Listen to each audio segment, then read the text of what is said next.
Hi, this is a drawing channel. This week I have decided to focus on shadows and lights on faces.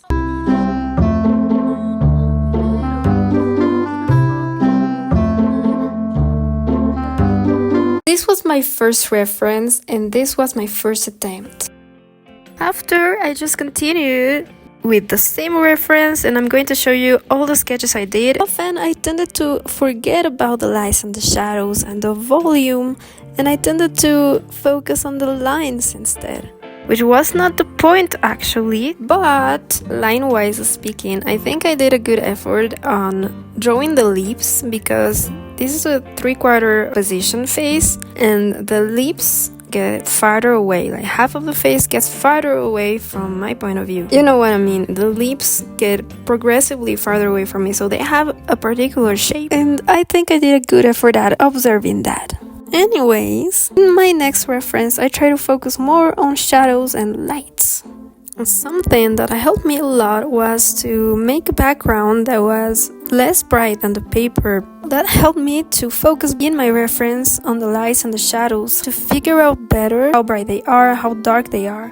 My guess at why this happens is that since the color of the paper, the white of the paper, is actually the brightest it can get, if we make a darker background, I guess we allow the eyes to regulate themselves. So instead of noticing only the extreme values, the eyes start to notice also the subtle nuances that exist in other sections, which aren't the darkest or the brightest, right? Yeah, so it was a good thing to make a background that was darker. As you can see, in these other drawings I did, I struggled to focus on the volume, on the lights, on the shadows, on the nuances of values. Yeah.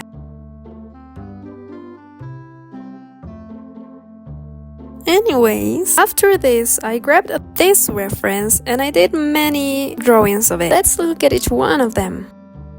Okay, so this is the first one I did, which is a decent one in comparison to the other drawings that followed. The second attempt.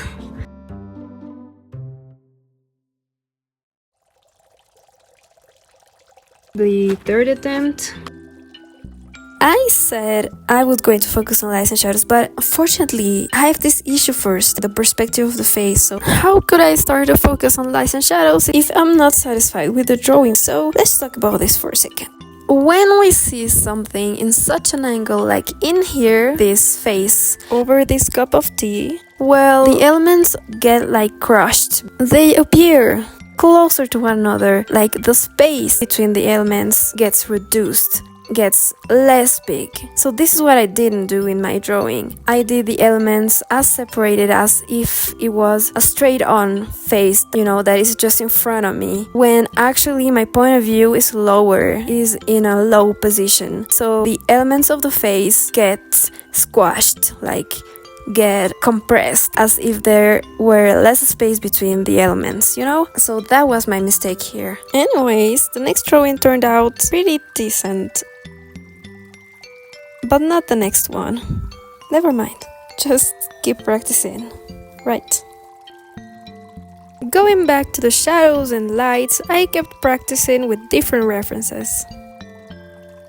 And also I kept practicing some perspective face positions where the person I'm drawing is looking slightly upwards and where my point of view is lower than the person I'm drawing.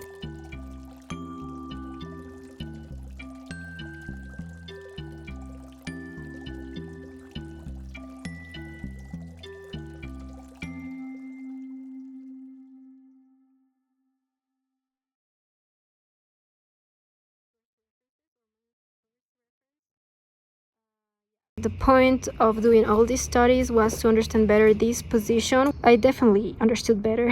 I really like these exercises. I didn't expect to focus on this perspective face position, and yeah, along the way there are other elements than the one you are working on, so it's not only one thing, you know. I'm really happy that I did this exercise. Thank you for watching this. Thank you for accompanying me through this week. It was great for me, really relaxing, more relaxing than trying to do a lot of things at the same time. Okay, so thank you and bye.